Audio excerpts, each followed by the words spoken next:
Hello guys! Welcome once again to Tess Rania's Cooking. For today, samahan niyo ako magluto ng ating kamote delight. So before anything else guys, so please do like and subscribe to my channel. So gamit tayo of course ng kamote, eggs, unflavored gelatin powder, 3 cups water,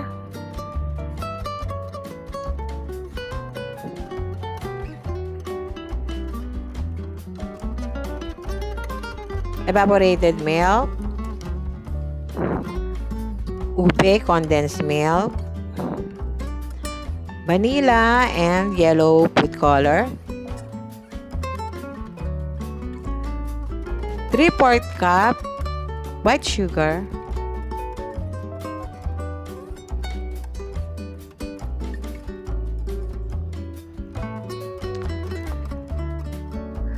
so gamit din tayo ng butter, of course cheese. So ayan guys ang ating mga ingredients for our kamote delights. So, let's start making our kamote delight.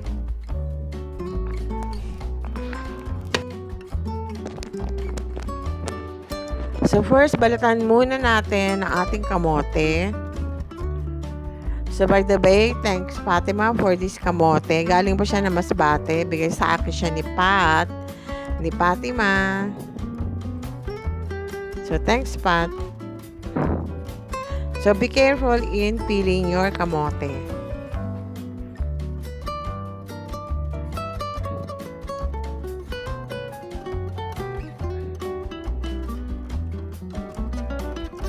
So, after peeling the kamote, cut natin siya into small cubes para madali siyang lumambot sa ating steamer.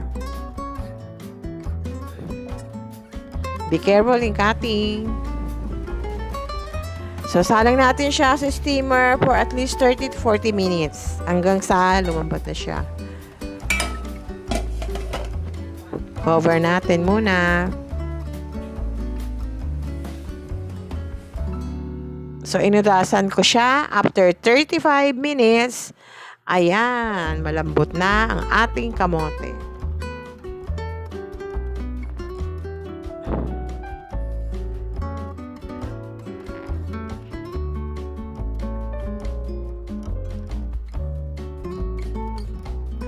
So, cool muna natin siya for a while and then gamit tayo ng pestle or pwede rin kayo gumamit ng tinidor or whisker. Depende sa inyo kung saan kayo komportable. So, sa akin, ginamit ko na lang yung aming pandikdik. Don't worry guys, sinugasan ko siya maigi. Hindi siya amoy bawang. So, smash natin. Hanggang sa madurog siya at pagpino. So, ayan. Check natin. So, okay na siya, guys. Pino na siya. So, lagay na natin na half can of ube condensed milk. I-mix natin siya.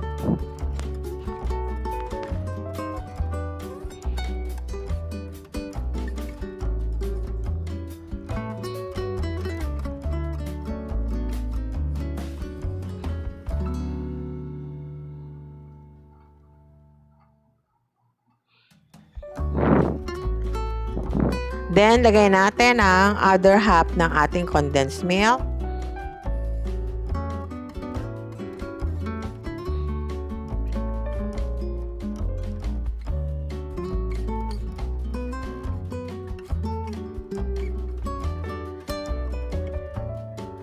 So, i-mix natin siya maigi.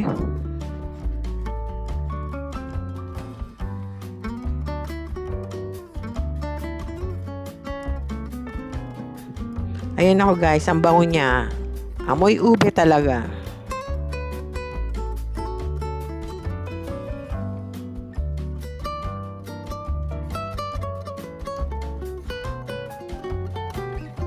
ayan. I-mix natin maigi para makombine talaga ang ating kamote at ang ating condensed milk. So, ready na tayo. So, maglagay tayo ng 2 tablespoonful of butter. So, iluluto natin ng mga 5 minutes ang ating kamote mixture. So, lalo yung sasarap guys kasi masarap ang butter sa anumang recipe. So, ayan guys.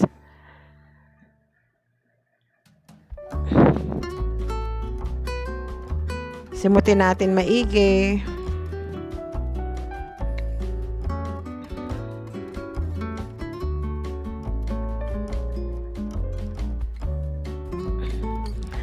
So, lutuin muna natin siya ng 5 minutes sa low heat.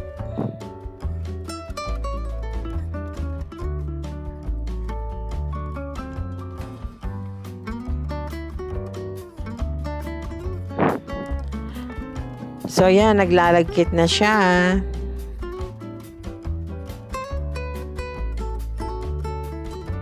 Ang bango na ng ating kamote. As if parang ube talaga.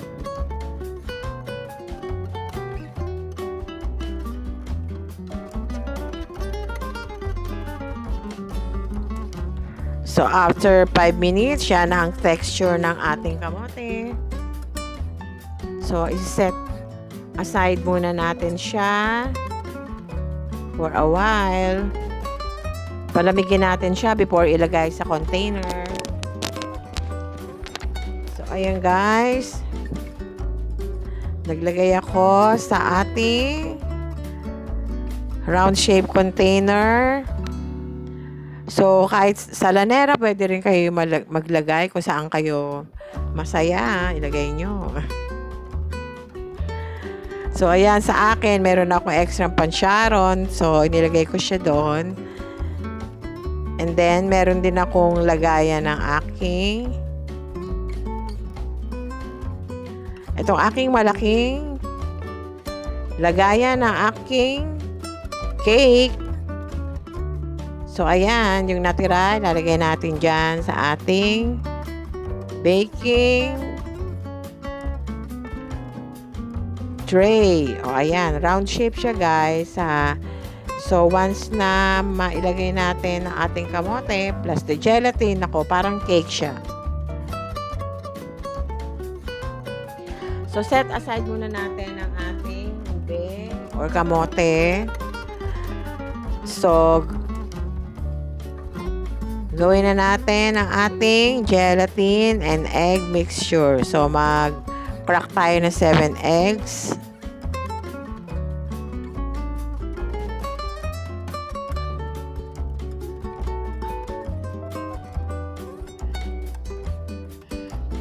Start natin siya i-whisk.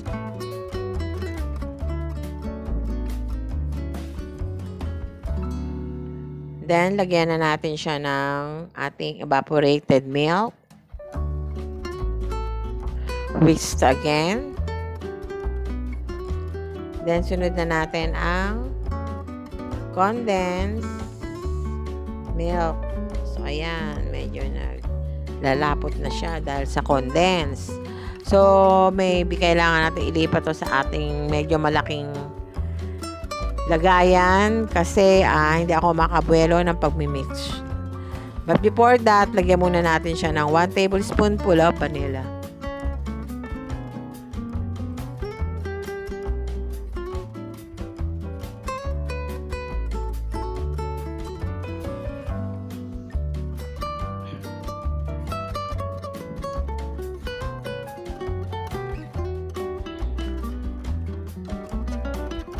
Let's mix it.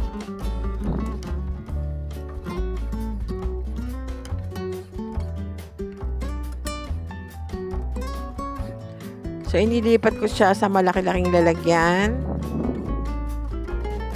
para mix natin, para ma-mix ko siyang maigi. So, ayan.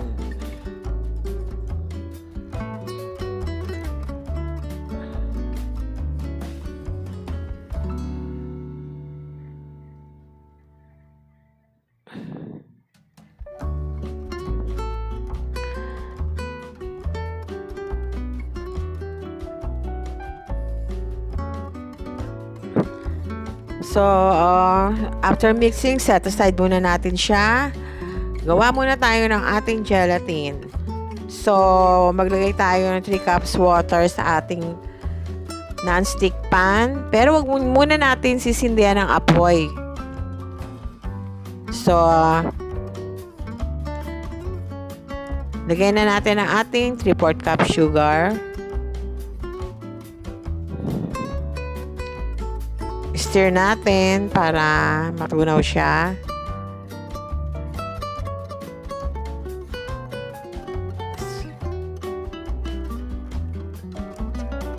Then, lagay na natin ang ating gelatin powder unflavored. So, mix natin maigi para matunaw ang asukal at ang ating gelatin powder. And then, saka natin sisindihan ng apoy. Pero kailangan muna nating ma-dissolve ang sugar at ang gulaman sa water under room temperature. So, nilagyan ko siya ng konting yellow food color para magkulay leche flan ng ating toppings. So, ayan guys, kailangan nating i-mix siya maigi.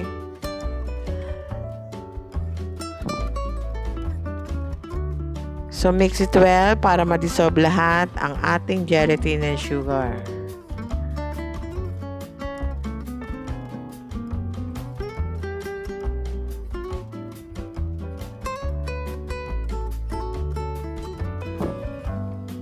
So, ayan guys, na-dissolve na ang ating sugar and gelatin. So, sindihan na natin ang ating heat. Low heat lang tayo guys ha. Huwag tayong magmalakas ng apoy.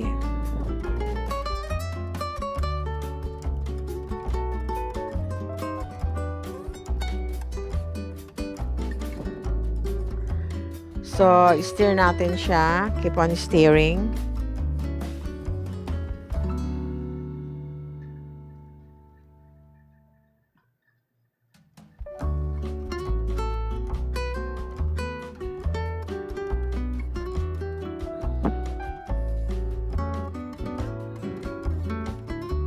Then, strain na natin ang ating egg mixture with milk. So, ayan guys. May mga lumps tayong nakuha. Pwede natin ipino yun. At ihalo natin. So, keep on mixing. Para hindi siya mamuo.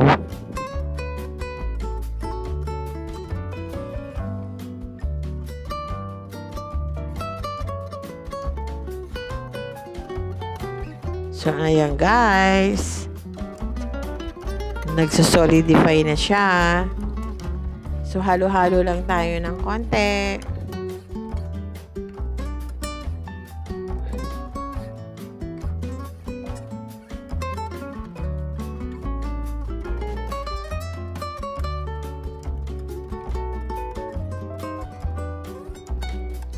So, ayan guys. Ready na natin siya i-pour sa ating kamote. So, ayan guys, parang leche flan na siya. So, after turning off the heat ng ating gelatin mixture, kailangan i-topping na natin siya sa ating kamote.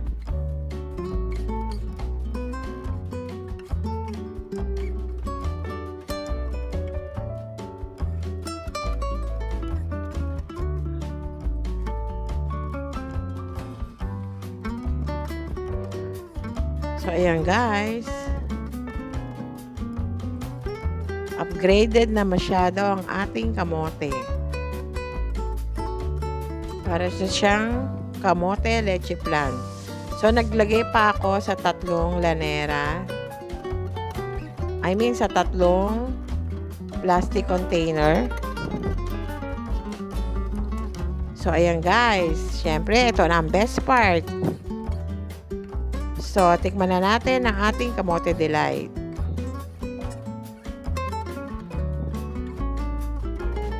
So, guys, di ba parang cake? Sabi sa inyo eh. So, gawa na kayo niyan, guys. Suitable yan for dessert. Lalo na sa special occasion. Birthday, Christmas, New Year, or any kind of occasions. So, ayan. Napakasarap na dessert niyan, guys. Tingnan nyo naman. O, may ube na kayo. Meron pa kayong leche flan. Or, meron pa kayong leche flan na may gelatin. O, diba? 3-in-1. So, ang sarap niya, guys. Tama-tama lang yung tamis niya. Hindi ako masyado nagmamatamis kasi para meron kasing oldies dito sa bahay namin. So, hindi sila pwede masyadong matamis. So, nasa panlasa niyo yun. Kung gusto niyo matamis, so katamtaman lang. So, ano guys, tingnan nyo, ang sarap, lalong sumarap yan dahil sa cheese toppings natin, sa grated cheese. So, ano pa inaantay nyo guys? Gawa na kayo ng Kamote Delight. So, ayan guys, ang sarap niyan.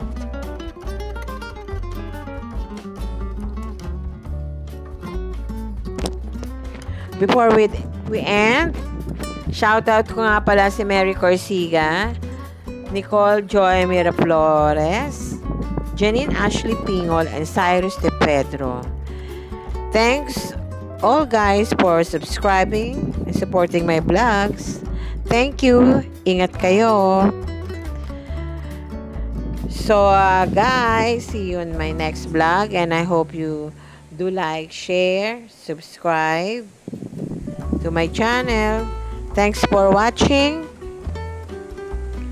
Gawa na kayo ng ating Kamote Delight, and I'm sure masisiyahan ang mga taong pagbibigyan nyo nito. So, gawa na kayo guys.